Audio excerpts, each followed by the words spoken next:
France Maghreb 2. Au programme de ce grand forum pour ce jeudi, nous sommes le 29 novembre, la question du jour. Ce mouvement de révolte, les Gilets jaunes, peut-il durer dans le temps? C'est la question que l'on vous pose aujourd'hui, à laquelle vous répondez dans un instant, 01 40 33 9000, mais aussi sur Facebook France Maghreb 2, ainsi que sur Twitter, LGF officiel, à la veille d'une rencontre à Matignon, des Gilets jaunes qui seront reçus donc par le Premier ministre Édouard Philippe.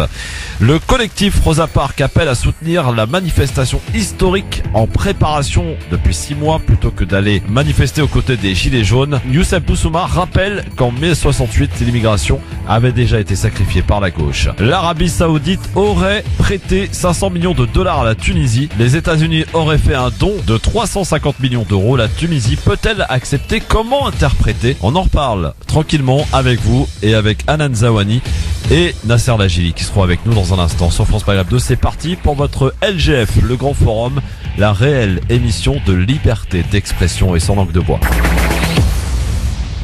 LGF, le grand forum, bienvenue à tous, merci de nous rejoindre comme chaque jour, vous êtes de plus en plus nombreux et ça nous fait bien plaisir à en croire évidemment de plus en plus de monde sur les réseaux sociaux. Ça parle du LGF, France Maghreb 2, c'est formidable, merci à vous toutes et vous tous, et on essaie dans la mesure du possible d'essayer de décortiquer l'actualité sans concession et sans langue de bois, sans pression aucune, tranquillement, avec des faits, et puis on est là pour en parler ensemble. Avec aujourd'hui Princesse Anan, bonjour. Accueil. Oui, bonjour Anan Zawani. Bonjour Christophe, bonjour chers auditeurs, auditrices et bonjour Nasser. Et donc, le grand prince, Nasser, alors, le carrément. grand prince, Nasser Lajili, comment ça va mon Nasser? Ça va très très bien Christophe. Bon. Ah, mais pour le coup c'est un vrai prince, ouais. Non, C'est vraiment arrêtez. quelqu'un qui a beaucoup de Arrêtez, je vais classe, rougir. d'élégance, qui s'occupe bien de nous. Ah oui, ça c'est clair. Voilà. Ah bon, gentil. alors soyez bienvenus messieurs dames, vous connaissez le principe, le numéro de téléphone 01 40 33 9000. On va parler de Rosa Parks puisqu'il y a un gros événement qui se prépare samedi. C'est à la place de la Nation à 14h. On en reparlera avec le porte-parole de Rosa Parks que vous connaissez, Nasser Lajili, hein. Oui, Omar Slaouti. Omar Slaouti qui Tout à sera fait. avec nous à 17h pour nous donner, qui nous relayer un petit peu cet appel qui se prépare depuis quand même plus de 6 mois. Alors eux, ils veulent pas se mêler aux gilets jaunes, hein. On a bien compris. Voilà. Ah bon Non. Ah oui, oui, pas totalement. franchement. Ouais. Non, ils veulent pas se mêler aux gilets jaunes. Ils reviennent en réalité sur les anciens combats qui ont été menés par les quartiers populaires, et notamment il évoque dans un de ses statuts qui est sorti hier ou ce matin très tôt, où il explique qu'en mai 68, les revendications de l'immigration n'ont pas du tout été prises en compte malgré les dires de la gauche. Donc ils sont très dubitatifs sur le mouvement. Donc on les interroge, on interrogera Omar tout à l'heure. Ouais, mais je pense que ça, on peut faire cette remarque en parlant de mai 68. Mais si aujourd'hui nous on fait pas ces revendications parce qu'on est français et à un moment donné, si nous on fait pas cette démarche, personne le fera à notre place. Donc c'est pour ça que je pense que c'est une erreur pour moi de ne pas participer aux Gilets jaunes. Ils ont un créneau, ils ont une manière de communiquer qui est la même, anti-coloniale, antiraciste, etc. Ils partent du principe La qu'à convergence partir des luttes, c'est pas pour demain. voilà, qu'à partir du moment où dans les Gilets jaunes, on a Nicolas Dupont-Aignan et Marine Le Pen qui a pris la parole, on n'a pas à se tenir à côté d'eux. Il y a Jean-Luc Mélenchon aussi. Ça, c'est... Oui, et d'autres. Voilà. Mais Et il faut donc, pas leur laisser leur place aussi, surtout, parce que là, en restant silencieux, je pense qu'on est en train de leur donner. c'est un gros débat qui se mène en ce ligne moment. droite. Voilà. Ce qu'on constate en tout cas, c'est que samedi, que le collectif Rosa Parks veuille ou pas rejoindre les Gilets jaunes, il fera partie des groupes qui vont manifester. Et que, En tout cas, lui posera voilà. la question tout à l'heure à Omar Slaouti, Ouais. le porte-parole de Rosa Parks. Samedi, donc, on va tout à avoir l'heure, du monde. à partir de 17h. Il y aura du monde dans Paris, quoi qu'il arrive. Ah, ça, c'est voilà. sûr. Mais ce qu'on peut regretter, c'est la non-convergence des luttes. Bon, c'est dommage. Malheureusement. Voilà. Ouais, malheureusement. Après, de l'autre côté, on a le collectif pour Adama, banlieue plus, on en a Oui, déjà mais parlé qui vont, hier. qui Voilà, vont qui vont quand même. manifester dans leur coin. Par contre, je crois Mais ils qu'ils ont vont prévu. tous se rejoindre sur Ils les ont prévu de les Champs-Élysées. rejoindre. Voilà, c'est ça. Oui, ils vont tous se rejoindre. Alors, on verra cela dans un instant parce que les Champs-Élysées, c'est pas encore acté cette histoire. Vous savez qu'ils veulent l'interdire tout simplement. Ils veulent bloquer totalement l'avenue des Champs-Élysées. Ce qui serait étonnant, c'est qu'en réalité, on soit autorisé à y aller, vu les dégâts qu'il y a eu. On est quand même en pleine période des fêtes. Les touristes ne veulent plus venir et les touristes ne seront pas là samedi parce que il dit c'est trop dangereux pour nous. Il y a un restaurateur, je me souviens plus de son nom exactement, mais en tout cas un restaurateur qui est sur l'avenue des Champs-Élysées, qui la semaine dernière a fait une perte de 50 000 € sur son chiffre d'affaires quand même. Oui. Voilà. Bon, bah écoutez, on en reparlera dans quelques minutes. Et d'ailleurs, vous, amis auditrices, auditeurs, je vous pose directement la question que l'on vous pose aujourd'hui. Et on est en droit de se la poser aujourd'hui au vu de tout ce qui se passe, au vu notamment que le Premier ministre va recevoir des Gilets jaunes demain, le Premier ministre Édouard Philippe. Est-ce que selon vous, ce mouvement des Gilets jaunes va perdurer, va persister dans le temps? C'est la question que l'on vous pose sur Facebook France Maghreb 2, ainsi que sur Twitter LGF officiel. Et vous nous appellerez aussi au 01 40 33 9000 dans un instant pour nous dire ce que vous en pensez, si vous pensez que ça va perdurer. Nasser, ton avis tranché, on va parler de quoi avec toi? On va parler des Gilets jaunes. Tiens. Voilà. Non, très bien. Quel axe, quel angle? Non, sur l'angle de sensibiliser les gens à participer à cette manifestation prévue samedi prochain. Pourquoi il faut participer à cette manifestation selon Nasser Lajili? Réponse tout à l'heure, donc dans cette émission, après donc l'interview de Omar Snaouti tout à l'heure. Mais pour l'heure, vous savez qu'il y a un gros événement qui se prépare là, c'est le gros sommet du G20 en Argentine. Il commencera demain. En attendant, eh bien, les chefs d'État des 20 pays les plus riches du monde arrivent les uns après les autres à Buenos Aires. D'un côté, Emmanuel Macron. Alors, je sais pas si vous avez vu. A été accueilli par un gilet jaune, c'est ça? Non, mais c'est pire que ça. C'est-à-dire que Emmanuel Macron, président de la France, accueilli par des agents de sécurité de l'aéroport de Buenos Aires. Ah, c'est incroyable. Moi, ça m'a laissé sans voix. Hein. Même MBS a été accueilli par le ministre des Affaires étrangères argentin. Ça a été relié cette information au niveau ça a été relié, médias ouais, absolument. français? Non, alors pas du tout.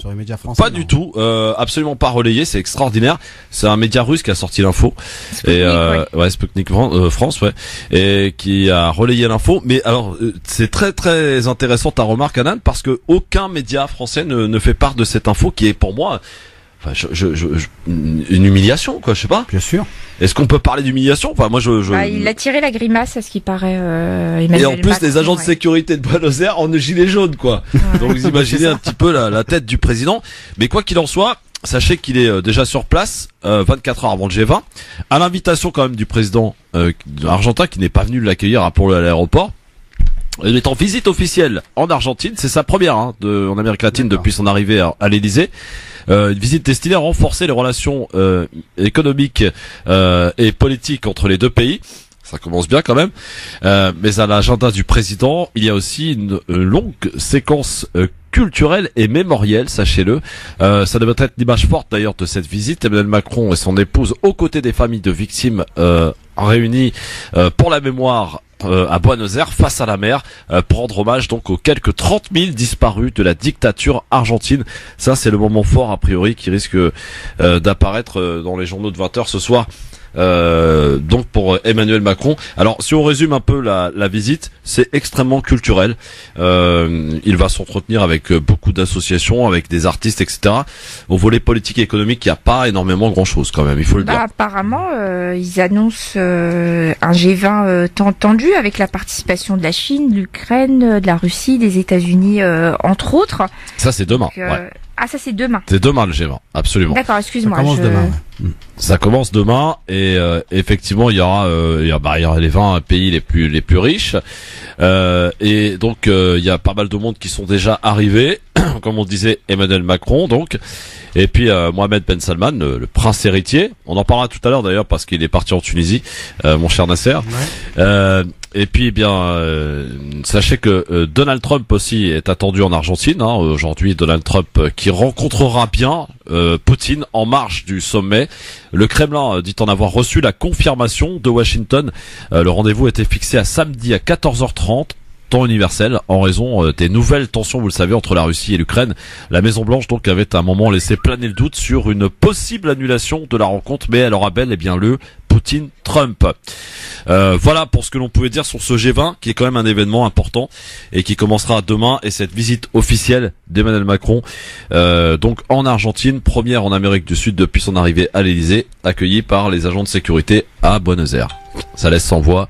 Ça laisse sans voix. On se demande en fait au niveau de la diplomatie et du gouvernement argentin, qu'est-ce qui s'est passé? Est-ce que ce monsieur était là juste au-dessus, à l'accueillir, vous savez, quand il sort de l'avion, c'était juste pour, et après est-ce que quelqu'un d'autre l'a salué? J'arrive pas à voir l'information, mais ça me semble quand même assez étonnant. Absolument. Du coup, on va revenir ici parce que Emmanuel Macron voyage, mais ici les gilets jaunes continuent d'enflammer l'actualité. C'est finalement François de Rugy, le ministre de la Transition écologique, qui les a reçus hier soir. Deux porte-parole des Gilets jaunes face au gouvernement. On aura beau leur expliquer où partent leurs impôts, ou leurs frais ou leurs taxes, les gens ne s'en sortent pas pour autant. Éric Drouet, l'un des initiateurs du mouvement des Gilets jaunes, filme en caméra cachée et diffuse en direct sur les réseaux sociaux. Je trouve ça parfaitement anormal que la délégation reçue hier, alors je ne sais pas si elle est légitime, pas légitime, etc., elle soit reçue par le ministre de l'écologie, compte tenu de ce que je viens de dire et de la façon dont manifestement les revendications sont en train d'évoluer, soit reçue par le ministre de l'écologie. On pourrait sur les carburants dire finalement on réduit les taxes sur les carburants. Il y aurait quand même deux questions. D'abord, la prochaine fois les prix du pétrole augmentent. Ça, on n'a pas la main là-dessus de toute façon. Oui, mais ça veut dire que là, il n'y a plus de marge. Comment vous répondez, vous députés, à des Gilets jaunes qui vous réclament alors la fin des taxes sur le carburant, mais aussi la fin du Sénat, la promulgation des lois par les citoyens, la réduction des privilèges? Ce sont des préoccupations extrêmement larges, mais qui méritent d'être entendues et qui méritent d'être discutées, et c'est pourquoi nous proposons, et nous allons rencontrer avec le Premier ministre de nombreux acteurs sociaux, associatifs. Oui, mais on peut aussi me demander si je veux me balader à poil dans la rue demain parce que je suis député et montrer comment je vis tous les jours. On va aller sur le terrain, on va les rencontrer, on va, j'espère, les écouter, s'expliquer, peut-être aussi un peu se faire engueuler. Je pense qu'on a besoin de passer par là, faire ça plutôt dans les préaux que sur les ronds-points. Notre politique, c'est pas de faire des coups de pouce au SMIC, notre politique, c'est de faire en sorte que le travail paye. Bon, donc il n'y aura pas de coup de pouce au SMIC en janvier. Non, je vous pose la question, oui ou non? Il y aura une revalorisation, et la revalorisation légale. Absolument, prévu par la loi. Il n'y aura pas un coup de pouce supplémentaire. Édouard Philippe a confirmé aujourd'hui que la hausse des taxes sur le carburant aurait bien lieu. À partir du 1er janvier prochain, le litre de diesel augmentera de 6 centimes, plus 3 centimes pour l'essence. Édouard Philippe qui se dit prêt à rencontrer une délégation représentative des Gilets jaunes.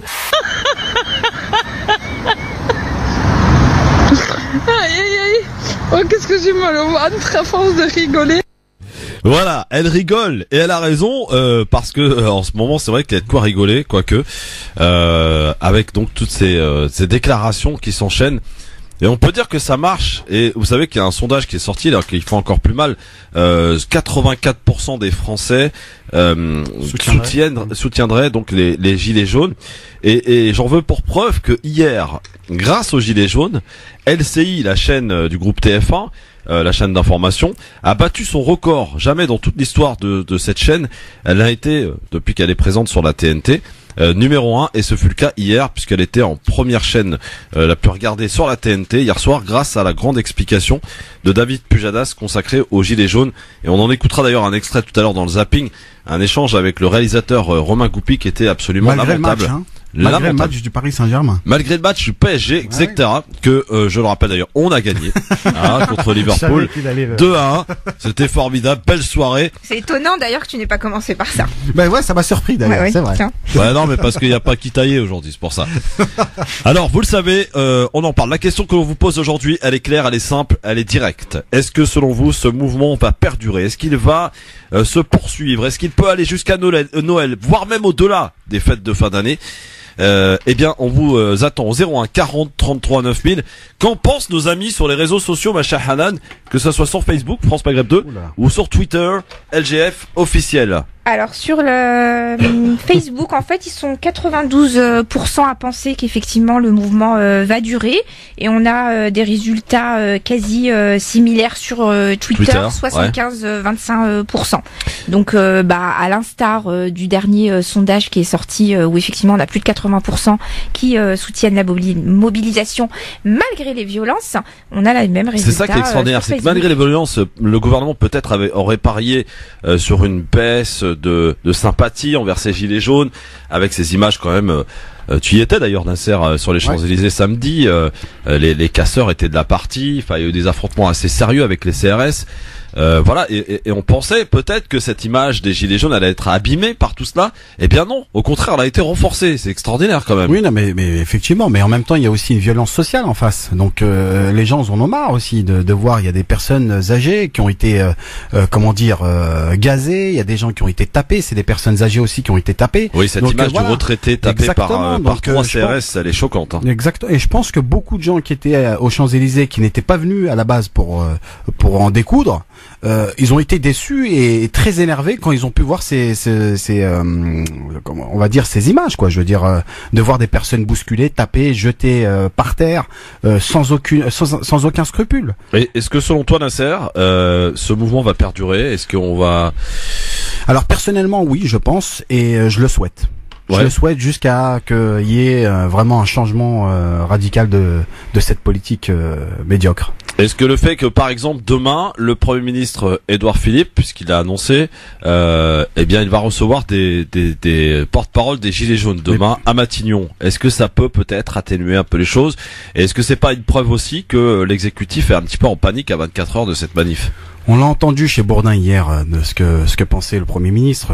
Quelle est l'utilité d'aller le voir en sachant qu'il est borné dans ses décisions? Donc à un moment donné, et j'ai l'impression qu'il y a un écart entre le discours de Macron et le discours du Premier ministre. On a un Premier ministre qui est radical, qui dit clairement il y aura les augmentations des taxes, etc. Et on a de l'autre côté Macron qui dit je vous ai entendu, je vous ai compris, etc. Mais qui ne change rien et qui nous parle d'écologie. Donc effectivement c'est beau l'écologie, mais aujourd'hui il y a des questions qui se posent. Donc c'est pas ce que les Français demandent. Il y a effectivement l'écologie, c'est une question importante, mais les Français demandent la réduction des taxes, demandent aussi toutes les augmentations qu'il y a pu avoir ces derniers temps, et ils en ont ras-le-bol parce qu'ils y arrivent plus. Alors cette rencontre, Anna, n'était pas gagnée car après une phase de minimisation du mouvement il y a 2 semaines, puis une phase de panique samedi dernier, depuis mardi, le bras de fer qui oppose donc les Gilets jaunes au gouvernement est entré dans une nouvelle ère, celle de la conciliation, ou du moins une tentative de conciliation qui s'est soldée par un échec mardi dernier à la sortie de la réunion entre les Gilets jaunes et le ministre de l'écologie. L'un des porte-parole du mouvement avait alors expliqué d'ailleurs qu'il ne sentait pas chez le gouvernement l'envie d'améliorer le sort des gens, et un entretien d'ailleurs qu'il a filmé entièrement et qu'il a posté sur les réseaux sociaux, ce qui est là aussi très nouveau. En tout cas, il avait demandé, Éric Drouet, à être reçu par le Premier ministre. Et bien donc, c'est donc une deuxième étape de franchise pour ces porte-paroles des Gilets jaunes qui seront donc reçus, je rappelle, demain à Matignon. Une réunion qui doit permettre de préparer les modalités de la grande consultation voulue par Emmanuel Macron. Et puis, cette rencontre aussi tombe à point nommé, bien entendu, 24 heures avant la manifestation du 1er décembre, à nouveau prévue sur les Champs-Élysées, et à laquelle se rendra Jean-Luc Mélenchon. Recevoir les Gilets jaunes pourrait donc peut-être calmer les ardeurs des manifestants, Anna, non? Non, j'y crois pas une seconde. Pour revenir un petit peu sur effectivement le soutien massif des Français, juste préciser à nos auditeurs qu'on a, que ce soit les électeurs du Rassemblement national, des Républicains, de la France insoumise, on a entre 90% à 92% de ces électeurs-là, qu'ils soient de gauche ou de droite, qui soutiennent ce mouvement. Ouais. On a 50% de l'électorat de Macron, de En Marche, qui soutient l'électorat. Donc pour moi, non, on va vraiment sur une pente... Il y a des députés aussi, En Marche maintenant, qui commencent à faire entendre leur voix. Sonia Crémy qui a été invitée à quitter le groupe d'ailleurs. Entre autres, on a eu Aurélien Taché hier qui a pris la parole, qui a un discours un petit peu plus pesé que le Premier ministre. Tu en parlais, Nasser. Le mois de décembre va être très difficile, et au-delà du mois de décembre, c'est le mois de janvier. Donc au mois de janvier, on a les prochaines augmentations qui vont arriver, et on a notamment l'augmentation de la hausse des péages, voilà, qui carburant, électricité, gaz, mais surtout la hausse des péages. Là, on est sur la problématique de la voiture coûte cher. On va avoir une augmentation de plus de 1,8%. Donc ça va être de plus en plus difficile pour moi. Le fait que Mélenchon appelle à rejoindre, effectivement, là on voit qu'il y a quand même une autre phase. On arrive à une seconde phase.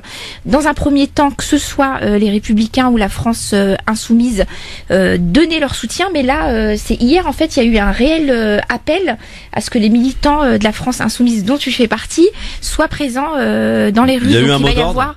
Beaucoup de monde. Moi, la question que je me pose, c'est est-ce que Emmanuel Macron se rend vraiment compte de la situation, avec des sondages qui sont aussi massifs dans le soutien. Là, on est pratiquement à 15 jours de manifestation. Sur les médias, on nous dit qu'en semaine, la manifestation est de moins en moins importante, mais en réalité, elle est de plus en plus organisée, et surtout, on va en parler, chose qu'on n'avait pas au début, on a les quartiers populaires qui vont rejoindre le mouvement. C'est une bonne chose, ça, Nasser, que les quartiers populaires viennent. C'est même excellent. Mais est-ce que c'est important? Est-ce que c'est pas trop tard?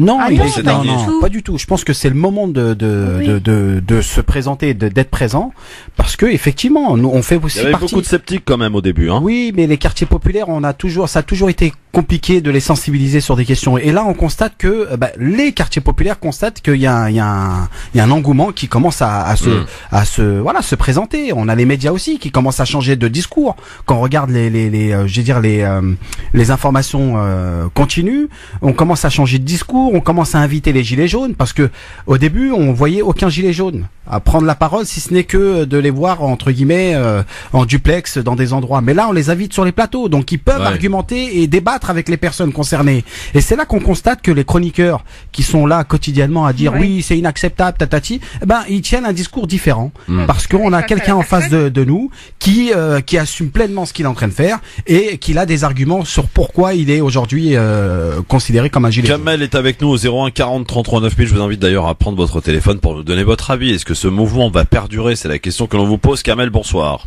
Oui, bonsoir Christophe. Bonsoir à tes invités. Alors moi, je rejoins Nasser sur un aspect des choses.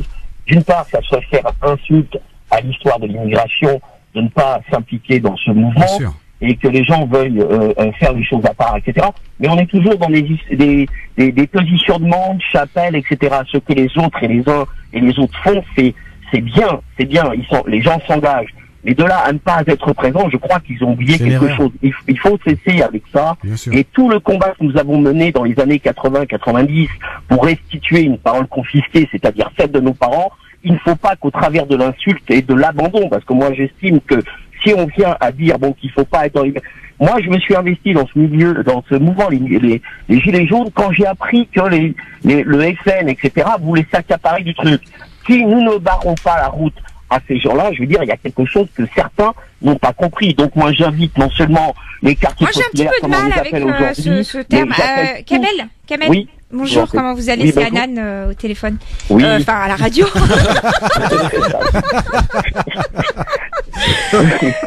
Vous êtes ma chère, les suppléments d'âme de cette radio.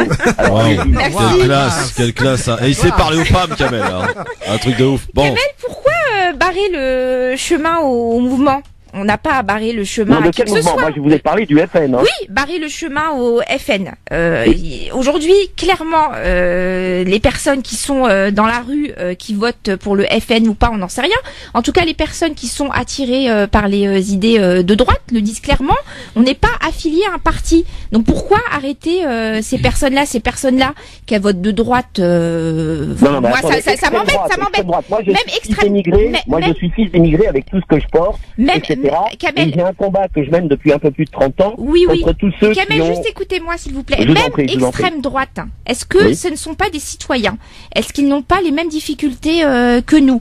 Est-ce que ces personnes qui votent à l'extrême droite, un jour n'ont pas voté à la droite ou même à la gauche? Pourquoi les exclure? Parce que là, on est en train de diaboliser en réalité des millions de nos concitoyens français qui votent de l'extrême droite. Ça me plaît pas, il n'y a pas de souci.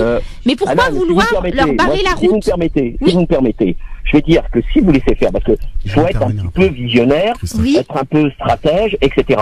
Eux, bien évidemment, ils arrivent avec leurs idées populistes. Effectivement, ce que vous dites a raison, si on le prend comme ça basiquement.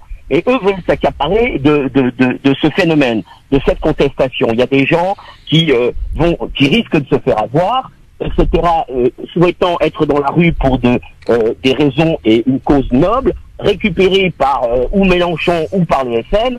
Moi, je suis un militant non encarté depuis toujours. Je suis un citoyen libre, mais je ne suis pas l'idiot utile de l'histoire. Donc, mon devoir à moi, et j'invite tous ceux et toutes celles qui m'écoutent, c'est de barrer la route à ceux qui vont tenter de récupérer ce mouvement, pour qu'ensuite, bien évidemment, ça sera... Oui, mais Kamel, en définitive, vous faites la même chose. Etc., en résonance, vous comprenez? Donc, je crois qu'il y a tout intérêt à avoir une analyse profonde et intéressante, voire intelligente de ce phénomène, et de nous impliquer, mais alors vous ne pouvez pas savoir à quel...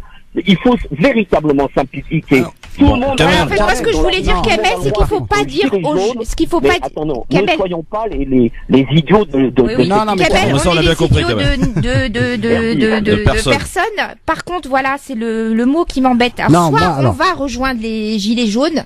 Basta, et on dit que effectivement on a à être attentif sur certains écarts qu'il y a eu, mais on va pas sortir avec nos gilets jaunes pour barrer le chemin. Non, mais attendez, non, c'est pas la même chose en fait. Nasser Lajili. Moi, je voudrais juste appuyer ce que dit Kamel, et je suis d'accord avec lui sur un point, parce que il faut voir réellement ce qui se passe aussi sur le terrain. Il y a des gens qui ont été insultés, qui ont été. On a vu des fachos, des racistes qui excluent une partie de la population. Et si on leur laisse le chemin à ces gens-là, aujourd'hui, c'est normal qu'on trouvera pas de gens des quartiers populaires qui iront dans ces événements-là. Maintenant, c'est à nous de prendre notre place aussi, et de combattre, et même de combattre ce genre de discours raciste. Et c'est pour ça qu'il faut être présent dans ces endroits. Voilà, je pense que ça c'est important. Si tu me le permets, Christophe, samedi, place de la République à 14h, à ne pas confondre avec tous ces appels, etc. C'est à l'initiative d'une association qui s'appelle Mouvement Citoyen des Gilets Jaunes, avec d'autres qui rejoignent. Oui, Kamel. Vous voyez, moi ça me dérange votre truc là. Ça me dérange votre truc parce qu'en fait, c'est chacun va aller manifester dans son coin. Ça n'a aucun sens. Mais alors, excusez-moi, je trouve que ça n'a aucun sens. Le sens que ça aura, Christophe, c'est à la fin de la journée quand on aura le décompte des manifestants sur place. Alors qu'on soit avec Rosa Parks à République, avec les Gilets jaunes sur les Champs-Élysées ou avec le mouvement dont vient de nous parler Kamel, l'essentiel c'est qu'on soit dans la rue et qu'en fin de journée on ait le décompte des personnes présentes. Parce qu'en réalité, même si on a nos spécificités pour le comité pour Adama ou Rosa Parks, c'est des spécificités par rapport aux violences policières, par rapport à la lutte contre le racisme, l'islamophobie, ce qui nous a amené quand même dans la rue, c'est, mis à part pour le collectif Rosa Parks, c'est la question du pouvoir d'achat. Bon, merci Kamel en tout cas pour ton appel. Merci, 01 40 33 9000. En tout cas, Nasser Lajili nous prépare un avis tranché dans un instant. Pourquoi, selon Nasser, il faut aller manifester ce samedi à Paris? Où on ne sait pas trop encore, mais visiblement ça sera sur les champs. Les gens à aller manifester aux Champs-Élysées. À tout de suite. Il faut y aller. Moi, on m'a conseillé. France Maghreb 2, France Maghreb 2. LGF, le grand forum, merci d'être avec nous, et le LGF se relaie évidemment toutes les initiatives, et il y en a beaucoup évidemment ce samedi dans les rues. On va parler de Rosa Parks dans un instant sur France Maghreb 2 avec le porte-parole Omar Slaouti qui sera avec nous par téléphone juste après la vie tranchée de notre ami Nasser Lajili, qui va nous expliquer lui pourquoi il faut aller manifester. C'est bon, on est prêt là? On est prêt. Tout va bien. Alors on va y aller, c'est parti. Omar va pouvoir écouter, il pourra d'ailleurs commenter juste derrière. La vie tranchée, jingle. 5,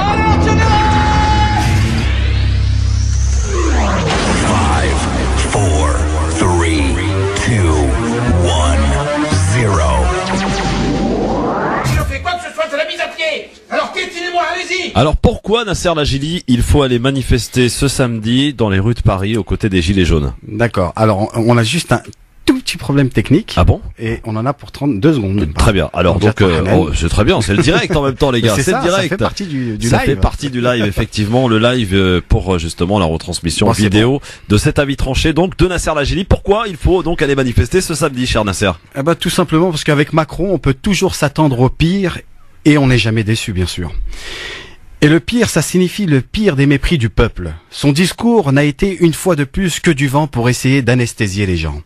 Cela ne marche plus. La baisse du pouvoir d'achat par l'augmentation des taxes et de la CSG, l'augmentation du chômage, de la précarité et de la pauvreté pour les suppressions massives d'emplois, dont les emplois aidés. Ce sont les habitants de nos quartiers populaires qui sont les premières victimes de tout ça. Macron se contrefiche complètement de l'écologie. Personne ne doit être dupe.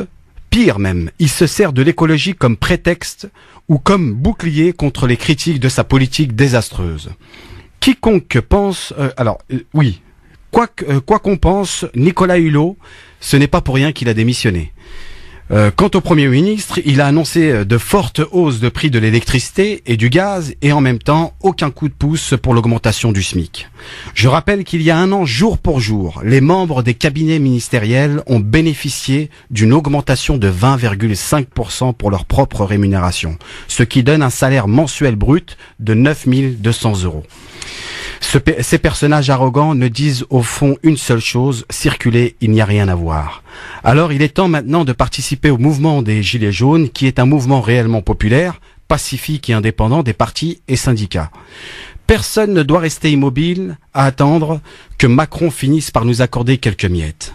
La prochaine grande manifestation des Gilets jaunes est prévue samedi sur les Champs-Élysées. Il faut que tous les citoyens qui le peuvent y soient présents, notamment les jeunes, les retraités, les actifs, les maires, les pères des quartiers populaires, pour manifester pacifiquement dans le calme, sans violence, sans vandalisme, ni dégradation qui ne servent qu'à décrédibiliser le mouvement avec les images en boucle de BFM TV et les autres.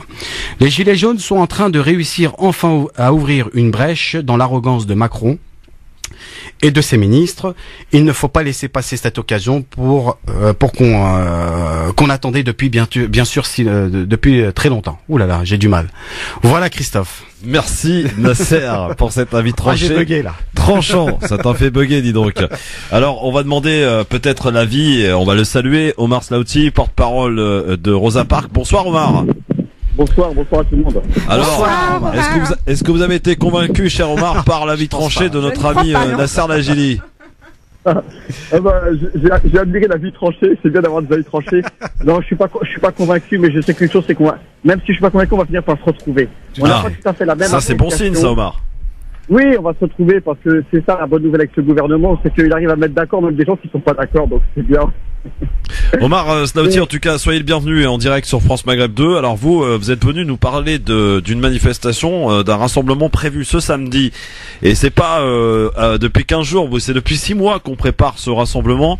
Rosa Parks, expliquez-nous un petit peu en quoi consiste ce rassemblement et ce pourquoi il faut aller à la Nation ce samedi à 14h. Voilà, ce samedi, il y a plusieurs rendez-vous, mais moi je vais essayer de vous convaincre pourquoi il faut aller à 14h à Nation absolument ce samedi-là. C'est très simple. On assiste depuis quelque temps quand même à deux choses qui sont juste intolérables. C'est une chose qui est relevée par les Gilets jaunes et c'est juste et on le partage vraiment. Parce que nous, on refuse le mépris social du gouvernement. Ce sont les inégalités sociales. Le fait qu'il y ait 1% de la population qui s'en mettent plein les poches quand les 99% galèrent. Et dans les 99%, il y en a qui galèrent un peu plus en France que d'autres, qu'on peut appeler la souffrance. Ils vivent à La Réunion, par exemple. Ils vivent dans ce qu'on appelle les territoires d'outre-mer, mais ils vivent aussi dans les quartiers populaires ou dans les zones rurales. Ce sont des personnes qui vivent très loin des services publics parce qu'ils ont été défoncés, les services publics, concrètement. Et pour beaucoup d'entre eux, parce qu'on vit dans des quartiers parfois enclavés, la voiture, c'est une nécessité. C'est une nécessité aussi dans la ruralité. Et augmenter le prix du gasoil, ça paraît rien comme ça, quelques centimes. Mais lorsqu'on doit déposer son enfant à l'école, déposer une personne à l'hôpital, aller à la poste, puis retourner à la crèche, on est obligé de prendre sa voiture. Alors, et c'est important, l'écologie, nous, on ne nie pas ça, mais il faut bien comprendre qu'il y en a marre que ce soit toujours les mêmes qui payent sans cesse. Donc la première chose qui nous choque et qui nous heurte et qu'on partage avec le mécontentement social des Gilets jaunes, ce sont les inégalités sociales. Et nous, on demande des augmentations de tous les revenus, évidemment, parce que il faut pouvoir répondre aux besoins et surtout la défense des services publics. Je rappelle juste aux auditeurs et aux auditrices que les services publics, c'est sans doute le plus grand moyen de redistribution sociale. Avoir des hôpitaux comme on en a en France, avoir une santé relativement gratuite, je dis relativement parce qu'on a déjà des systèmes de santé à 2 vitesses, une école gratuite, etc. C'est beaucoup de choses que dans d'autres pays on n'a pas, qu'on a acquis de longue lutte, et c'est vraiment un acquis social qu'il faut absolument défendre.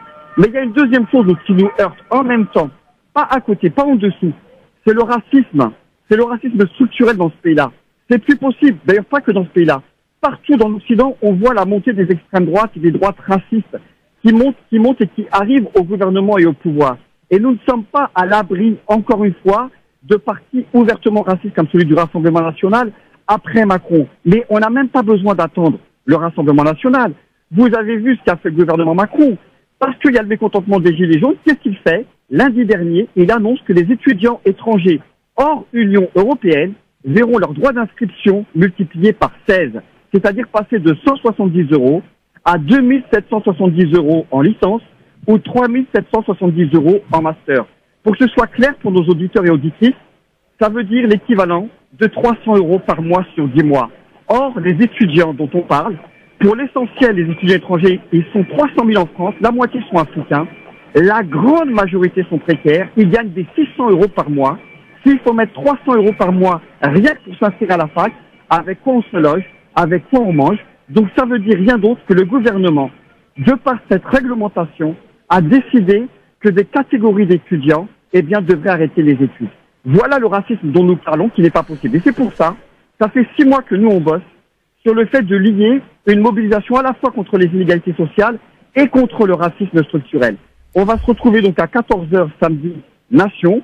Je vous rappelle qu'à midi, les étudiants étrangers hors Union européenne appellent un rassemblement au Panthéon à midi, mais après ils rejoignent Rosa Parks à 14h et on va tous manifester vers République. Et ensuite, libre à chacun d'aller faire un tour aux Champs-Élysées, s'il veut se promener en effet dans les grands boulevards. Alors la question que j'avais, Omar, c'est est-ce que vous appelez à ce que les membres de votre collectif rejoignent les Gilets jaunes en fin de rassemblement? Eh bien, concrètement, notre collectif n'appelle pas. On entend que certaines puissent y aller. On n'appelle pas, je vais vous dire pourquoi, c'est très simple. D'abord, encore une fois, on précise qu'il n'y a aucun mépris social. On prend très au sérieux la colère des Gilets jaunes. D'accord. Mais dans cette colère, c'est très hétérogène. Il y a une partie du patronat qui est là, mais surtout, ce que nous, on n'accepte pas, c'est qu'il y a parmi ces Gilets jaunes, et ils sont pas, en petite quantité, puisque Dupont-Aignan et le parti de Marine Le Pen, le Rassemblement national, et puis des gens tout simplement ouvertement racistes, existent aussi parmi les Gilets jaunes. Et nous, ce qu'on dit simplement, c'est qu'on aimerait que ces Gilets jaunes soient très clairs sur la question du racisme, de manière collective, concrètement. C'est ça que ça signifie. Parce qu'il ne faut pas se tromper de colère. Il ne faut pas montrer du doigt ceux qui sont pour rien. C'est intolérable ces images où on fait descendre d'un camion-citerne 7 sans-papiers, 7 migrants qui fuient les désordres du monde, qui fuient les désordres liés à la guerre, liés à la famine et liés aux désordres climatiques, et qui sont pris, attrapés par le callback par des Gilets jaunes et qui sont ramenés à la et on appelle la gendarmerie pour les prendre. Omar Ce sont des images qui font écho. Donc, heureusement, tous les Gilets jaunes ne sont pas comme ça, nous le savons. Oui. Mais il va falloir clarifier les choses.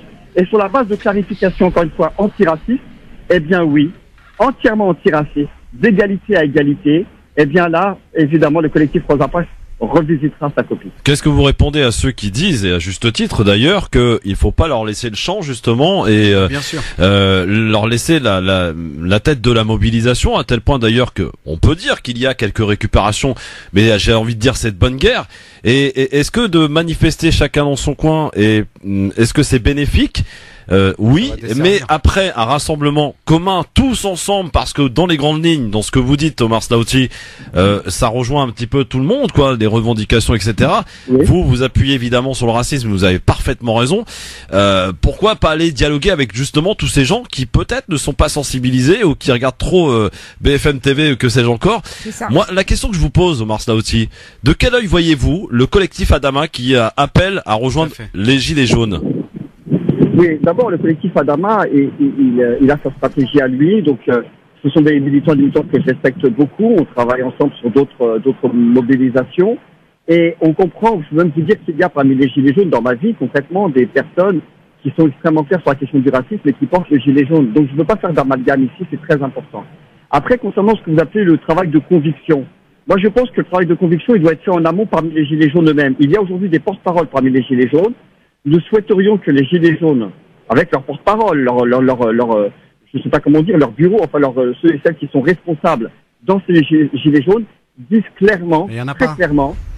Allô? Mais il n'y en a pas, Omar. Il n'y a pas de responsable. En tout cas, il y a des porte-paroles désignés. Il y a des porte-paroles désignés, il y en a 8.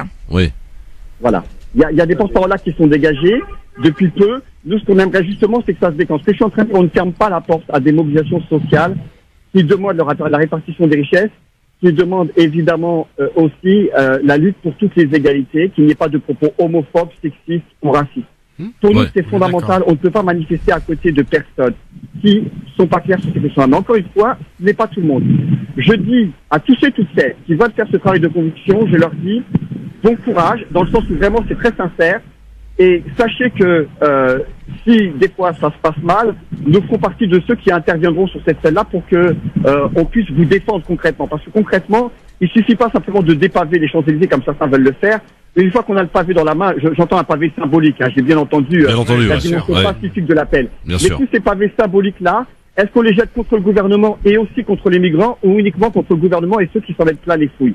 Moi, je suis vraiment pour qu'on s'oriente bien clairement là-dessus pour pouvoir travailler ensemble. En tout cas, vous ne fermez pas la porte, Omar Slaouti. Ce qui est intéressant d'écouter dans vos propos, c'est que vous ne fermez aucune porte. Voilà, vous avez effectivement, et ça peut se comprendre, cette manifestation qui est prévue depuis 6 mois. Rappelons-le quand même. C'est pas le gilet jaune, ça date de à peine 3 semaines.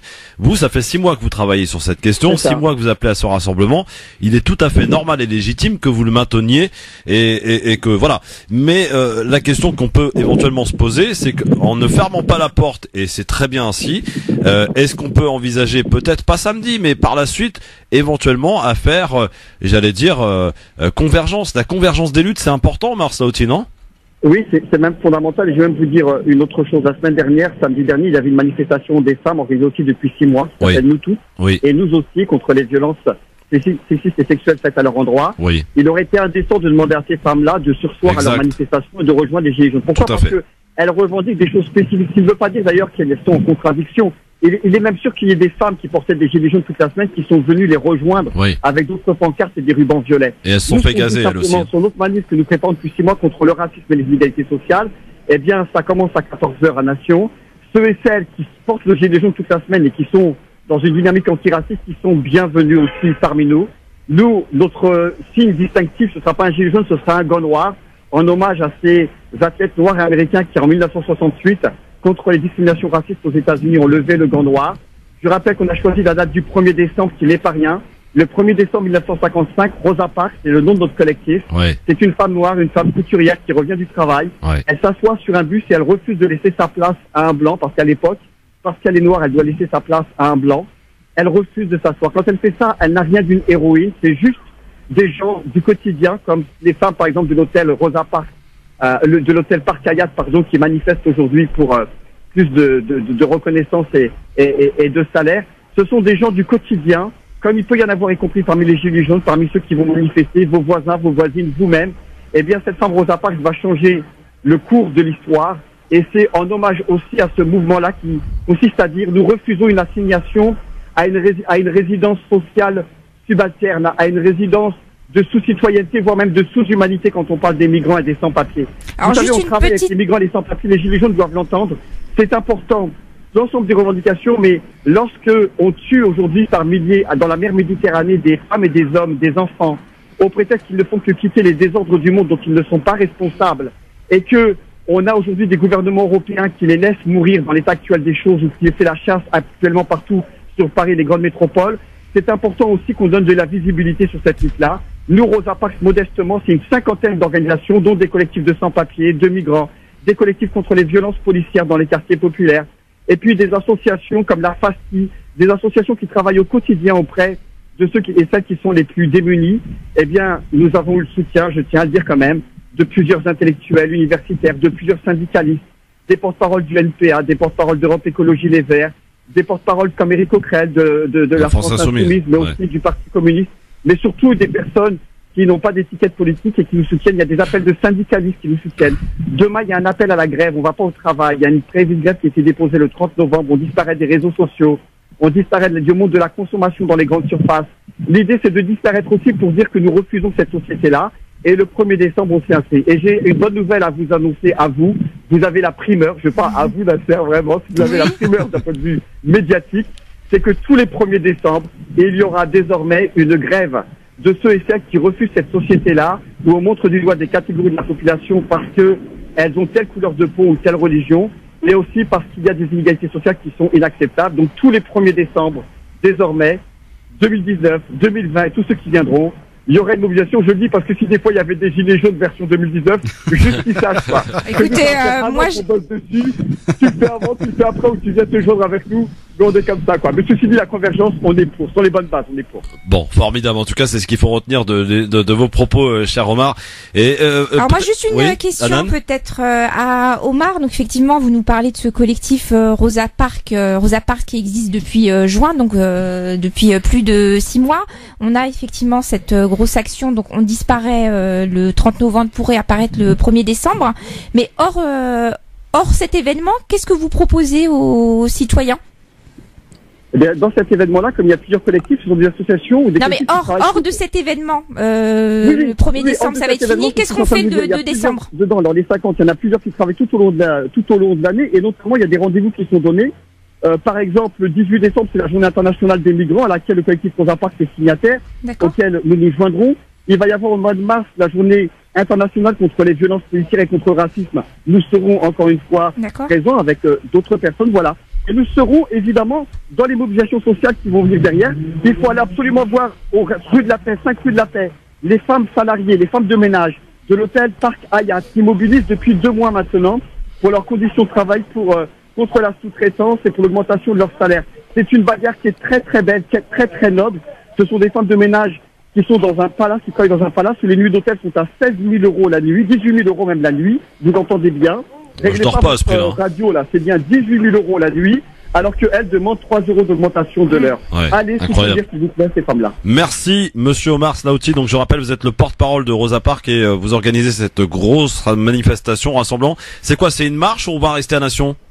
Eh ben non, on va de Nation, on va aller à République par le boulevard Voltaire, donc 14h Nation, on arrive à 16h30 boulevard Voltaire. Donc fais un effort, je m'adresse à toi, je me permets le tutoiement, c'est pas un tutoiement de haut vers le bas, c'est un tutoiement de l'horizontalité, de l'amabilité, de la fraternité. Fais un effort, 14h Nation, on se retrouve tous et toutes ensemble sur ces doubles revendications contre le racisme structurel et pour le partage des richesses. On peut vous retrouver sur les réseaux sociaux, cher Omar? Absolument, tapez collectif Rosa Parks, Facebook, tout ce que vous voulez. Il y a un très beau site internet. Venez avec un gant noir, venez tous avec un gant noir. Il y a un très beau site internet, voilà, nous dit Hanan. Avec un kit de participation à télécharger. Non, c'est une très belle image. On va partager peut-être sur les réseaux sociaux du Grand Forum. Alors j'ai déjà partagé, mais je vais repartager à nouveau. Merci Omar Slaouti, porte-parole Rosa Parks. À très bientôt. Au revoir. Et bonne marche donc pour ce samedi à 14h. Voilà, on a essayé de relayer en tout cas un maximum de choses qui vont se faire. C'est difficile, hein, on va aller où? Mais oui, c'est difficile où on va aller. Oui, Nasser, il y avait les gilets jaunes, donc je me suis dit bon, je vais aller rejoindre les gilets jaunes. Ensuite, il y a eu le comité par Adama, donc je me suis dit je vais aller rejoindre le comité pour Adama. Bon, comité pour Adama, c'est quand même notre comité de cœur. Et là, effectivement, il y a ce collectif Rosa Parks qu'on suit depuis plusieurs mois. Pour ma part, je vais mettre mon gilet jaune, mettre mon gant noir et suivre Nasser Lajili qui va me protéger. Ah, tu seras bien protégé, Anan. Tu seras bien protégé avec notre ami Nasser. C'est ce qu'il fallait, en tout cas. 01 40 33 9000. La convergence des luttes, Nasser, il y a encore du boulot, hein. Ah, il y a du taf, effectivement, mais bon, en même temps, c'est intéressant parce que ça bouge. Et on a tous le même constat, c'est que plus rien ne fonctionne dans notre société et je pense que les gens en ont marre entre racisme, entre ce que on peut subir au quotidien, les augmentations de taxes, le racisme quotidien. Donc c'est ce qu'il expliquait tout à l'heure Omar Slaouti.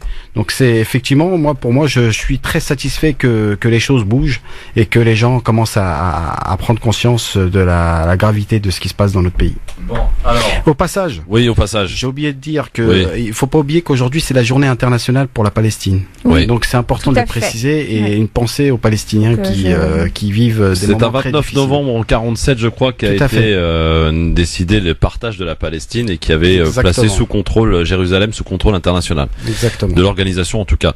Donc c'est en 47, ça a démarré évidemment un an avant 48, cette fameuse année, bien sûr. Je l'ai engueulé le pauvre Méziane, mais bon, il est là quand même. Salut Méziane. Faut laisser la place aux autres les gars. Il y a plein de gens qui appellent en même temps. Bonsoir Méziane. Bonsoir Méziane.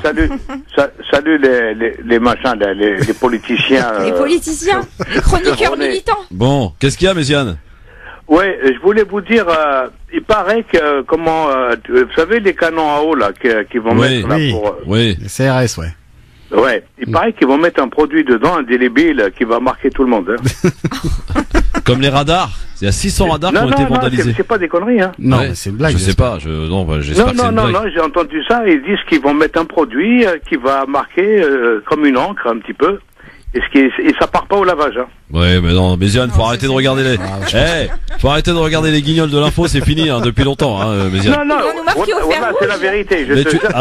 D'accord, tu l'as entendu où? Chez BFM. Chez BFM? Ah, c'est BFM, en plus c'est BFM, bah, incroyable. On se renseigne. Méziane, on se renseigne. Merci de l'info, mon pote. Attends, je finis, attends. Ouais, bah, rapide, on a la pub, nous, faut qu'on monte de l'argent dans la caisse. Je crois que ça va être la lutte finale, hein, samedi, là. J'aimerais bien. Attendez, quoi, là, au final, vous êtes malade ou quoi, vous? Non, mais vous êtes des malades, hein. Elle m'a regardé. Merci, Méziane. Merci beaucoup. Bon, vous êtes bien sur France Maghreb 2, vous l'avez compris, c'est le grand forum avec Nasser Lajili et Hanan Zawani. Allez, on a envie de vous entendre là, 01 40 33 9000. Est-ce que vous venez nous dire si vous êtes, pour vous ce mouvement va perdurer? J'aimerais aussi entendre des gens qui sont contre ces gilets jaunes, qui viennent nous dire pourquoi ils sont contre. Il y en a sur les réseaux, il y en a quand même. De moins en moins, mais il y en a. Mais j'ai constaté quand même qu'il y en a beaucoup moins que, par exemple, au démarrage. Ouais. Bon, allez, on en parle ensemble. 01 40 33 9000, c'est le grand forum sur France Maghreb 2. Soyez les bienvenus. LGF, le grand forum, merci d'être avec nous en direct avec Nasser Lajili, avec Hanan Zawani et vous, chers amis auditeurs. 01 40 33 9000, la question du jour, je vous la rappelle. Est-ce que vous pensez que ce mouvement des gilets jaunes va perdurer dans le temps? Et vous répondez à cette question bien sûr par Facebook, sur la page Facebook France Maghreb 2, ainsi que sur Twitter LGF officiel, et en nous appelant aussi au 01 40 33 9000, ou même ceux qui nous appellent de l'étranger pour nous dire un petit peu de quel regard ils voient ça, au 00 33 1 40 33 9000. C'est gratos, donc allez-y, vous pouvez décrocher votre téléphone et vous exprimer en totale liberté dans cette émission qui est la vôtre, le grand forum, avant qu'on file en Tunisie pour parler des suites de la visite de MBS en Tunisie. Chez toi, Nasser, là-bas. Oui. Voilà. Allô, bonsoir. Oui, bonsoir. Bonsoir, cher monsieur, quel est votre prénom? Salim. Salim, vous nous appelez d'où, cher Salim? Marseille. De Marseille, très bien. On vous salue, Marseillais, Salim. Alors, on vous écoute, cher Salim. Je voulais répondre juste à votre question, tout simplement, notamment, est-ce que le mouvement va perdurer? Oui. Je crois que c'est une évidence, hein, étant donné la situation économique. Je crois que ceux qui grognent aujourd'hui, les 15% qui grognent aujourd'hui, ils seront les gilets jaunes de demain, puisque ils ont peut-être pas trop, ils ont encore les moyens, mais demain, quand le prix de l'essence sera 2,50 € et que les impôts vont encore augmenter et qu'ils se retrouveront dans la situation des gilets jaunes d'aujourd'hui, ils vont rejoindre le mouvement. Donc c'est une évidence. Même si le mouvement va s'essouffler un petit peu, dans 6 mois, 1 an, il va redémarrer de plus belle. D'ailleurs, moi, ça me fait marrer, les gens qui disent que c'est mauvais pour l'économie. Ce qui est mauvais pour l'économie, c'est pas 15 jours ou 2 mois de gilets jaunes, c'est d'avoir des salaires trop bas. Quand on voit, c'est extraordinaire, le propos qu'a tenu le Premier ministre, c'est Jean-Jacques Bourdin. Il lui dit, nous ne sommes pas là pour donner un coup de pouce au SMIC, nous sommes là pour que le travail paye. Mais le SMIC, c'est 2 millions de personnes en France, ils sont à 1150 € par mois. Qu'est-ce qu'on peut faire avec un salaire aussi ridicule? Donc, qui c'est qui va consommer sur les Champs-Élysées? Qui c'est qui va aller payer des restaurants, aller au cirque, aller au cinéma? Enfin, c'est quand même délirant. Si les gens ne gagnent pas d'argent, l'argent cesse de circuler et l'économie est plombée. C'est ça qui tue l'économie, c'est de ne pas payer correctement les gens. Et pas l'inverse, ce ne sont pas les gilets jaunes qui vont plomber l'économie. Ça n'a aucun sens. Donc, après, là, quand on dit que les gilets jaunes, quand on dit que les gilets jaunes vont plomber l'économie, en réalité, il y a quand même des points de blocage qui sont importants et ils sont en train d'appeler au blocage économique du pays. On l'a déjà vécu, c'est quand même très difficile, hein. Mais non, mais c'est ponctuel. Mais ça, c'est une fois tous les 10 ans. Ça là, s'ils sont pas entendus toute leur vie. S'ils sont pas entendus par le pouvoir, ils vont bloquer l'économie, c'est ce qui va se passer. Mais ils vont bloquer, combien de temps ils vont bloquer? 1 mois, 2 mois? Après, voilà, 1 mois, 2 mois. Je sais pas si vous vous souvenez, j'étais encore lycéenne, on a eu un blocage d'économie française, c'était quand même très difficile. Parce que vous nous parlez des commerçants sur les Champs-Élysées, mais c'est pas eux forcément que ça va toucher. S'ils bloquent l'économie, donc ils bloquent tous les commerces, ils bloquent le fait de pouvoir qu'on aille chercher de l'essence, du pétrole, enfin ils bloquent tout, quoi. Mais madame, il y a plus de commerce, il y a que des grandes surfaces. Le commerce de proximité a été ruiné depuis longtemps dans ce pays. Il y a que les grandes surfaces qui ne payent même pas les taxes qu'il faut. Le business en France est totalement détruit. L'industrie a été exportée, enfin elle a été délocalisée, il y a plus d'industrie du textile, il y a plus d'industrie. Oui, il y a une désindustrialisation, mais ça va, si on bloque l'économie, ça va tous nous toucher. Après, je dis pas est-ce que c'est bien ou pas bien, mais au niveau des conséquences, ça va être très difficile. Ça pèse zéro dans l'histoire de la France. Ça pèse zéro. Alors si ça paye zéro dans l'histoire de la France, moi je me souviens qu'on a eu des blocages économiques, c'est les familles que ça touche. Aussi. Mais non, madame, les familles n'ont même pas de quoi manger aujourd'hui. Ok, moi j'ai vu des gens, un travailleur expliquer que c'est sa mère qui lui donnait 50 euros par semaine pour lui faire les courses. Il n'y a aucun souci. L'économie est déjà bloquée. On en est à plus de 50% d'imposition et de prélèvement obligatoire du PIB. Malgré ça, on donc vous êtes en train de les postes, les hôpitaux, les maternités. Vous êtes en train de nous dire, cher, c'est déjà le chaos, c'est la faillite. Bien sûr. Vous êtes en train, excusez-moi, vous êtes en train de nous dire, chers auditeurs, que vous appelez à ce qu'on bloque l'économie pour faire bouger les choses. Elle est bloquée, vous comprenez pas. L'économie est bloquée. Il y a 10 millions de chômeurs, il y a 10 millions de pauvres dans ce pays. Il y a des SDF qui attendent que l'hiver pour mourir dehors dans le silence complice. Salim. Du pouvoir. Salim. Vous comprenez? Oui. Question à vous poser, moi, vous qui avez l'air d'être averti, et je pense vous avoir reconnu, cher Salim. De quel œil vous voyez cette convergence de lutte qui n'arrive pas, parce que effectivement on peut l'observer avec ces différents collectifs, on s'en est fait l'écho dans cette émission. Vous avez d'un côté Rosa Parks, de l'autre côté le comité Adama et que sais-je encore, qui vont manifester dans leur coin. À quoi ça rime selon vous, Salim? Ben, écoutez, c'est pas compliqué. Il y a beaucoup de gens qui disent que, moi j'ai des gens que je lis sur Internet qui disent que ce mouvement il est manipulé, il est pas normal. Les médias en parlent trop. Ouais. Ben, en fait, moi je pense que c'est un mouvement tout à fait naturel. Il suffit de connaître un petit peu le montant des retraites des gens, les salaires, la situation. Franchement, elle est dramatique. Nous sommes dans un pays pauvre, alors qu'on est censé être un pays riche. Donc moi je pense que le mouvement est solide. Il a vraiment, il vient du peuple. Il a un enracinement populaire et réel. Par contre, les services de renseignement et d'État vont manipuler tout ça, comme ils savent très bien le faire depuis toujours. C'est d'ailleurs pour ça qu'ils se lèvent le matin, hein. C'est leur boulot, ils sont payés pour ça. Et donc, ils vont essayer de fragiliser le mouvement. Moi, je pense, déjà, accepter d'aller voir François de Rugy, ça n'a aucun sens. Ce type s'est parjuré 2 fois, en signant pour les primaires, et en disant qu'il allait rester que 2 ans au perchoir. Il serait encore au perchoir si Nicolas Hulot n'était pas parti. Donc ce type se parjure. Comme il n'a pas de parole d'homme, donc moi je fais pas confiance, c'est un type qui n'a pas de parole, donc ça n'a aucun sens d'aller négocier avec lui quoi que ce soit. Il faut une convergence des luttes, il n'y a pas d'extrême droite, d'extrême gauche là-dedans, ça n'a aucun sens. Les gens crèvent la faim. Vous savez, j'ai une formation médicale, je suis dentiste. Moi, chez moi, je soigne tout le monde. Je demande pas aux gens s'ils sont de droite ou d'extrême droite ou de gauche. Les gens qui crèvent la dalle, qui éteignent le chauffage parce que ça coûte trop cher et qui se chopent une pneumonie à 75 ans, ça pour moi, ça n'a pas, il n'y a pas de politique là-dedans. Là, il faut être sérieux. On est vraiment en bas de, comme on dit en arabe, quelque shbara sirni. Quand on réglera ces problèmes, après on pourra faire de la politique.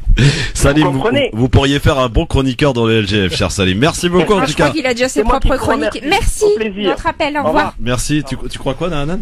Je crois qu'il a déjà ses propres chroniques. Ah d'accord, oui, j'ai vérifié effectivement par rapport au fait qu'il soit chirurgien dentiste, donc oui, c'est bien. C'est bien lui, non, c'est bien lui, on l'a reconnu, Salim, on t'a démasqué, mon cher Salim. 01 40, la prochaine fois, appelle-nous avec ton enfin là, ta vraie identité, voilà. Y a pas de mal, hein. Voilà, 01 40 33 9000, vous pouvez nous appeler bien sûr pour nous donner votre avis. Est-ce que pour vous ce mouvement va perdurer? Je constate, Nasser, quand même, que depuis effectivement le début de ce mouvement, on a un changement radical de positionnement par rapport à ce mouvement des Gilets jaunes. Effectivement, il y avait beaucoup qui, la semaine dernière, ou il y a encore 15 jours, disaient « Moi, je n'irai pas manifester aux côtés des Gilets jaunes, je ne veux pas manifester aux côtés de Dupont-Aignan et de Marine Le Pen. » Cet argument que nous entend encore aujourd'hui de la part de certains commence à s'envoler petit à petit et on a l'impression, c'est arrivé tardivement, mais vaut mieux tard que jamais, que tous ces gens issus des quartiers populaires ou toutes ces personnes issues de l'immigration, eh bien, décident maintenant de saisir cette perche qui leur est tendue pour rejoindre et converger avec tout le monde. Oui, non, mais ça, je suis d'accord. Mais en même temps, il faut voir aussi la situation. On est en train d'expliquer à des Français qu'il faut économiser, qu'il faut réduire, on va dire, leurs frais. Ça veut dire même de retraite, de la SCSG, etc. Mais de l'autre côté, on a 577 députés. Donc, c'était d'ailleurs une des promesses de Macron qui avait dit qu'il allait réduire le nombre de députés. Oui, mais depuis l'affaire Benalla est passé par là. Mais voilà. mais est-ce qu'aujourd'hui, faut bien remplir la salle des sports. Est-ce qu'aujourd'hui, il serait pas plus intéressant de faire des économies au sein de l'Assemblée nationale et du Sénat, quand on sait que ces députés et ces sénateurs touchent 7500 balles, si on leur retirait chacun 1000 balles, voilà, on en arrive à 950 000. Ils veulent être augmentés. Donc, non, mais c'est hallucinant quand même. Donc voilà, on demande au peuple français de faire des économies et d'accepter que ces taxes soient mises en place. De l'autre côté, on a un Macron qui a payé 500 000 euros de vaisselle pour l'Élysée, et on laisse nos députés autant de députés. Après ça fait partie du. Non, si on veut changer le système, il faut le changer de A à Z. Là, on est en train de parler d'un service de vaisselle à combien? 500 000 balles, ça fait cher. Excuse-moi, Anna. Quoi? 500 000 euros. Non, c'est pas possible. Tu verras. Tu peux regarder, tu verras, c'est hallucinant. Donc voilà, quand on sait qu'on ça c'est pour le prestige de la France, c'est ce que je voulais dire. Non, c'est pour faire plaisir à Brigitte. Quand on a un coiffeur, quand on a un coiffeur à l'Élysée qui touche je sais pas combien, 7000. Oui, ça c'était François Hollande, ça. Mais non, mais même il y avait du boulot remarqué sur cette. Ouais, bon, effectivement. Et d'ailleurs, il est aux côtés des gilets jaunes maintenant, il va les rencontrer François Hollande. Ça c'est de l'hypocrisie totale. Donc à un moment donné, faut qu'Hollande il arrête aussi, parce que quand il était au pouvoir, il a fait pire. Donc il a trahi le peuple parce qu'il avait tenu un discours. Les soutiens, il va les rencontrer. Oui, il va les rencontrer. J'aimerais bien savoir comment il va être accueilli si demain il y allait. Alors moi j'ai une question à te poser, Nasser. Une question tout à fait tranquille. Dis-moi. Jean-Luc Mélenchon qui a rappelé à juste titre qu'il était que c'était lui la République, vous savez, dans la perquisition, etc. Oui. Ce monsieur qui dit c'est moi la République pourrait aller manifester dans un endroit qui pourrait être interdit. Il appelle à aller manifester à les Champs-Élysées, cet endroit qui, je le rappelle, pourrait, je dis bien pourrait parce que c'est encore pas tout à fait clair, et d'ailleurs je crois qu'il n'y a pas eu de demande officielle de déposer concernant cette manifestation, donc il invite les gens à se rendre dans un endroit à Paris, d'aller manifester dans un endroit où il n'y a aucune autorisation et une demande. Oui, après ça pose pas problème là quelque part quand on donne des pour ce qui représente effectivement ça pose problème, mais en même temps c'est ce que je dis, pas ce que je fais en fait. Voilà, mais en même temps moi Mélenchon, même si je suis au sein de la France insoumise, je ne partage pas tout ce qu'il fait. C'est quand même ton patron Nasser. Non, c'est pas mon patron. Non, j'ai pas de gourou moi. Il a pas de patron. Non, et j'ai pas de gourou, donc voilà, aujourd'hui. Non, puis c'est le patron de personne, la France insoumise. Être insoumis, ça veut pas dire être soumis à Jean-Luc Mélenchon. Donc c'est lui qu'on entend quand même. Oui, mais qui parle, on entend Ruffin, on entend d'autres personnes, et je pense que Ruffin, on peut prendre l'exemple de Ruffin, je pense qu'il n'est pas toujours d'accord avec ce qu'il fait avec ce que Mélenchon fait. Donc voilà, il y a aussi, et c'est ce qui fait la pluralité aussi de ce mouvement, même si je suis pas d'accord dans tout, il y a des choses où je partage, qui peut être bien, et Mélenchon parfois effectivement il délire, et ça je partage pas. Par contre, il y a quelque chose d'intéressant qui a été annoncé par les Gilets jaunes, c'est que ils vont s'organiser jusqu'au présidentiel. Leur objectif c'est de présenter un candidat au présidentiel.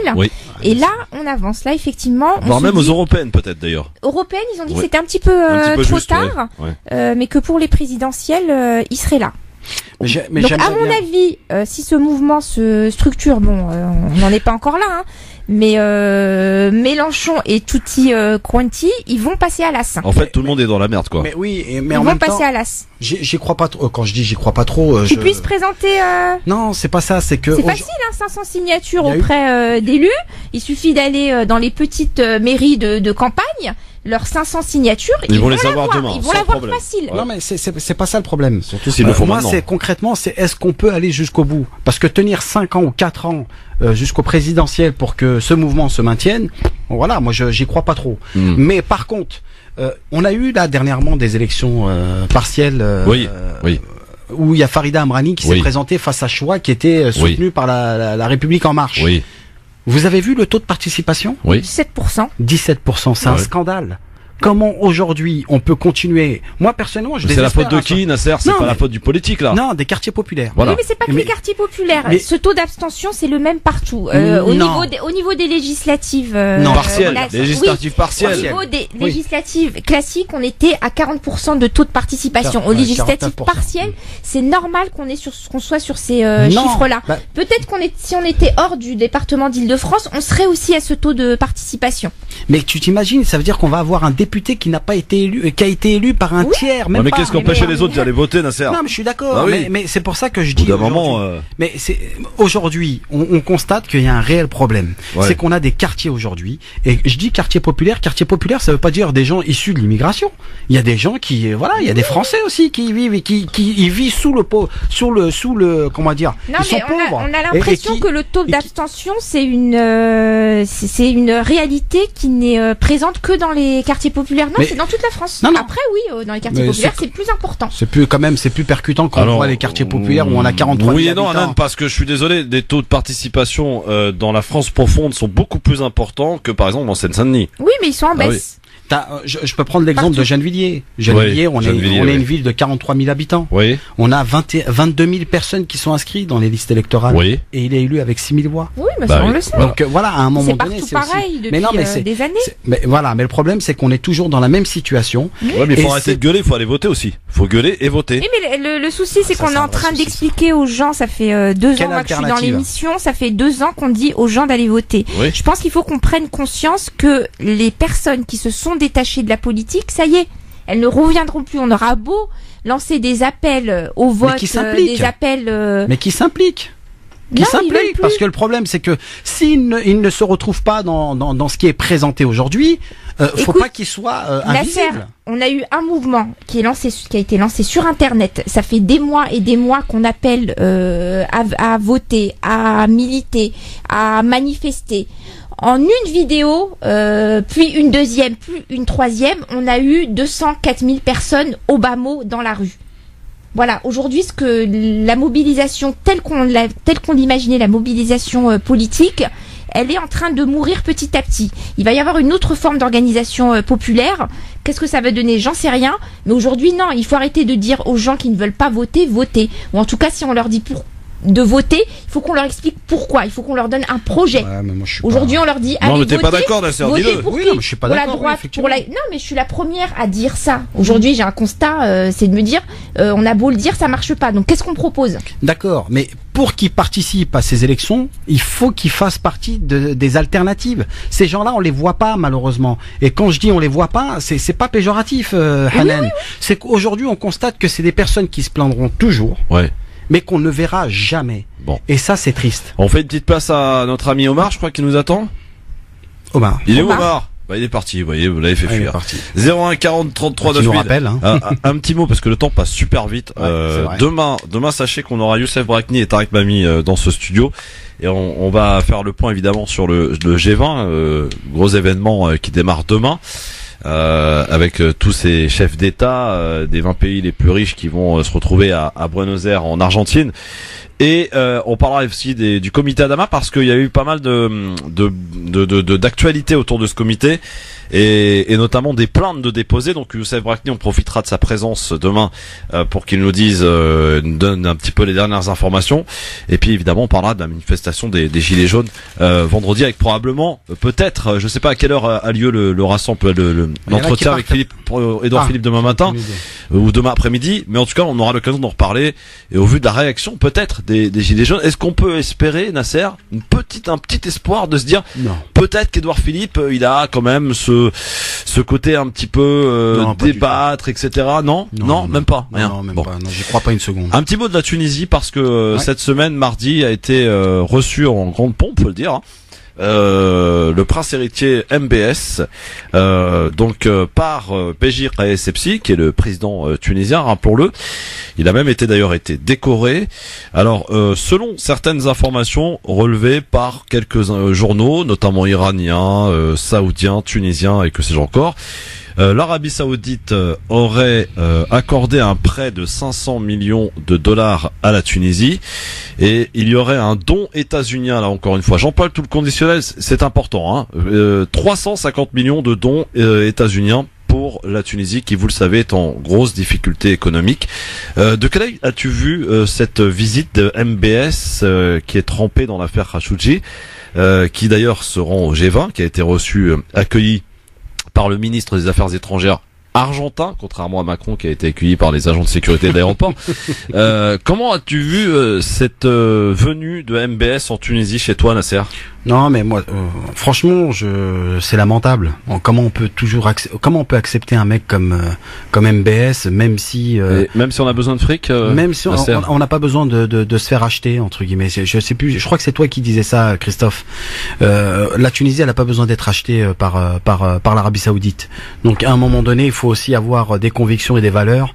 Et quand on assassine quelqu'un, et on sait, hein, mais c'est la CIA qui le dit clairement que tout a été calculé, tout a été fait.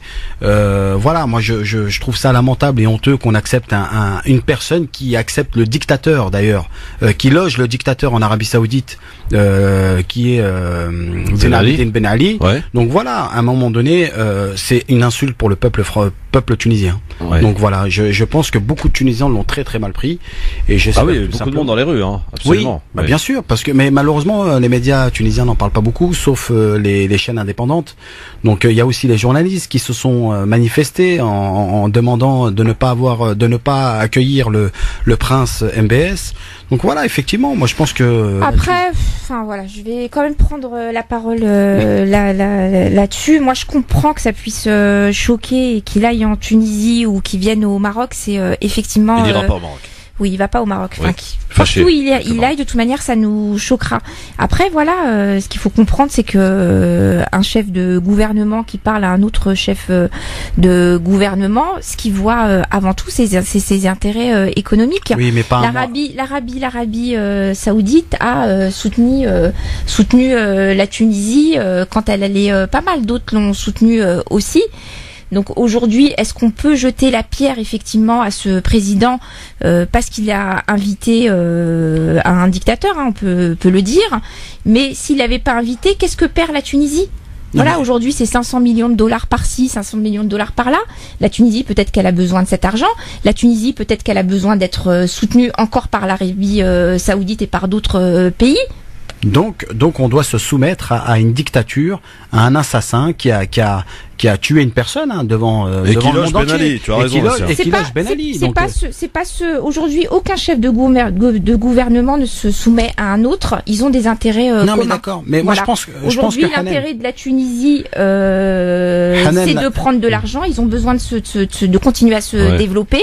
Et ils vont chercher l'argent où il est. Et aujourd'hui, on jette la pierre à ce président tunisien, mais on jette aucune pierre, on relaie des faits. Oui, on relaie des faits.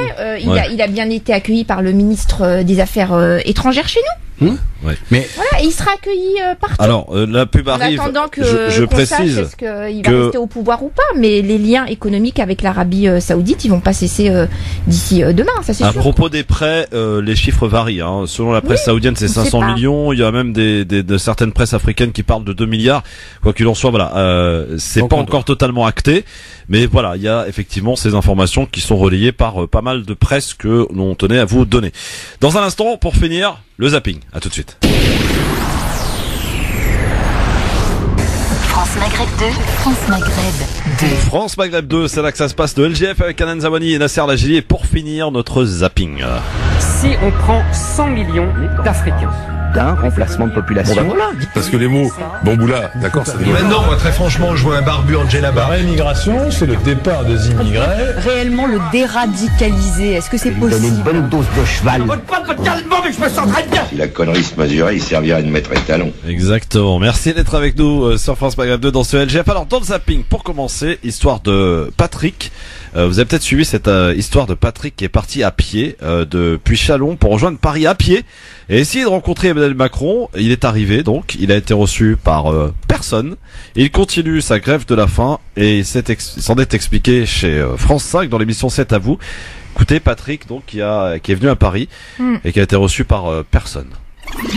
Pas éprouvé, je suis encore très valide, la tête très haute parce que j'ai un message du peuple. Je pense que j'ai rencontré tout au long de mon chemin des personnes et ce message s'est formé à chaque mètre que je faisais. au fil des personnes qui vous témoignaient leur soutien, mais qui vous racontaient aussi leurs histoires. L'objectif, c'était de rencontrer Emmanuel Macron. Vous vous êtes donc présenté, avenue Matignon. On vous y a signifié une fin de non-recevoir à votre arrivée cet après-midi. Est-ce que vous avez été surpris, déçu? Non. Je m'en doutais qu'on n'allait pas me recevoir, on ne reçoit pas quelqu'un comme ça, mais quand même je suis surpris, ça aurait été peut-être autre part, dans un autre pays, un messager qui fait 350 km à pied, un roi, je pense, aurait reçu le messager pour l'écouter. Vous savez si votre message ou votre présence a seulement été signalé à un responsable, à un conseiller? Oui, il a été signalé, mais pour l'instant je pense que je suis un petit peu la bête noire et on ne veut pas m'entendre. Voilà, Patrick, reçu par personne, il a fait 350 km à pied et il continue de cette grève de la faim pour Patrick. C'est vraiment triste, je pense que la situation là, elle est vraiment en train d'échapper au gouvernement. On a différents fronts de mobilisation qui apparaissent, que ce soit par des vidéos, par des grèves de la faim, des marches. Enfin, c'est quand même dingue ce qu'il se passe. Donc oui, comme il le dit, évidemment qu'il allait pas être reçu parce que ça ouvrait la porte à d'autres personnes qui allaient faire d'autres grèves de la faim, d'autres marches, etc., etc. Mais c'est quand même dommage. Enfin, je veux dire, il y a quand même des députés qui auraient pu le recevoir, même si c'est pas le gouvernement. Ouais. Un député peut aller le recevoir. Nada, oui. Walou. Vous savez qu'il faut pas chercher Joe Star. Quand Nagui sur France Inter s'amuse à rapporter une anecdote avec Joe Star, ça a tendance un peu à l'énerver. Joyeux dans le dos. Ouais, plutôt, ouais, mais je pense que c'est pour ça qu'on s'est retrouvé à faire ça, quoi.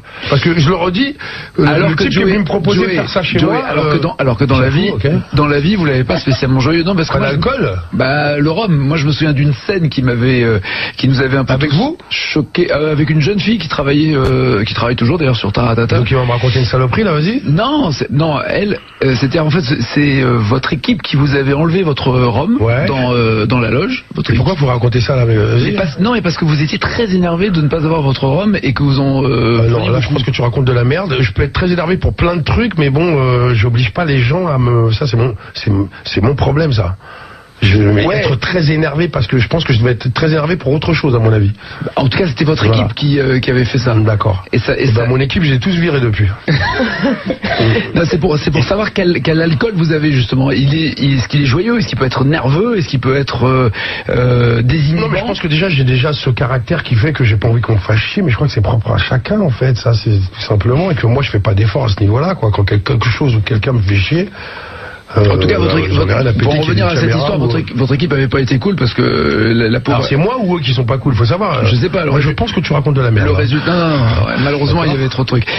C'est que la pauvre gamine, c'était... Moi, le jour où on a fait une télé, tu m'as dit de la merde, alors qu'on était sur un téléthon, je t'ai pas envoyé ma main dans la gueule. Bon, tu vois, comme quoi que j'ai l'alcool cool. Non, j'ai dit, voyez, vous pouvez être gentil. Ouais, c'est ça, ouais. Il est mignon, là. Je m'en souviens très bien. Monsieur Guy, comme dirait. On fait des compliments. Voilà, très vénère, Joe Star. Mais il a bien fait de le remettre à sa place. Enfin, je veux dire, je sais pas dans quel cadre était prévue cette interview. Est-ce que c'était la promotion d'un nouveau film ou d'un nouveau titre? Oui, non, c'est pas correct de sa part. Qu'est-ce que ça veut dire que parce qu'il est ancien rappeur, forcément, c'est un délinquant jusqu'à son âge mature? Non, aujourd'hui c'est un artiste, Joe Star. On vient pas l'embêter sur le fait de oui ou de non sur des événements qui sont passés il y a des années en plus. Oui, Nasser, je t'écoute. Je crois qu'on s'est mis d'accord pour ne pas être d'accord. Oui, allons-y. Est-ce qu'on peut m'enlever ce son là c'est pas moi. C'est qui a un son là? Oui, non, mais c'est toi. Voilà, on peut m'enlever ce son parce que c'est désagréable. Ouais. Non, je disais tout simplement, moi c'est la manière qui me dérange chez Joe Star. Ça veut dire qu'on peut être diplomate aussi et le recadrer correctement. Et moi, c'est à chaque fois. Quand l'animateur il vient l'attaquer, quelle diplomatie? Autant le renvoyer. Alors, je suis pas très fan. Trump, attention, Trump a encore frappé sur Twitter. Trump a encore frappé sur Twitter, messieurs dames, puisque apparemment, je vous annonçais tout à l'heure que il devrait rencontrer Poutine en marge du G20. Eh bien, apparemment, il annoncerait sur Twitter qu'il ne rencontrerait pas Poutine. C'est ça, Nasser. C'est ce que j'ai vu aussi. Ouais. Bon, et ben voilà, Trump a encore frappé sur Twitter, comme quoi, avec 280 caractères, on peut faire du bruit. Alors pour finir ce zapping, il y avait une grande émission hier soir consacrée aux Gilets jaunes. La grande explication sur les Gilets jaunes, c'était hier soir sur LCI, qui est d'ailleurs, je le rappelle, arrivée première des audiences de la TNT. Elle a battu son record d'audience, et c'est la première fois de son histoire d'ailleurs. Un moment fort, un échange tendu entre Romain Goupy, le réalisateur, et des Gilets jaunes. Écoutez la violence du réalisateur. Sur la façon dont vous avez arrêté cette bagnole de deux élus qui allaient faire des courses, et tout d'un coup, il y a un des gilets jaunes qui dit c'est un PD. Je les reconnais, voilà. Et ça y est, ils l'ont tombé dans les travers. Ils l'ont tabassé. Qu'est-ce qui s'est passé à vous jouez le jeu des médias, en fait, c'est ça.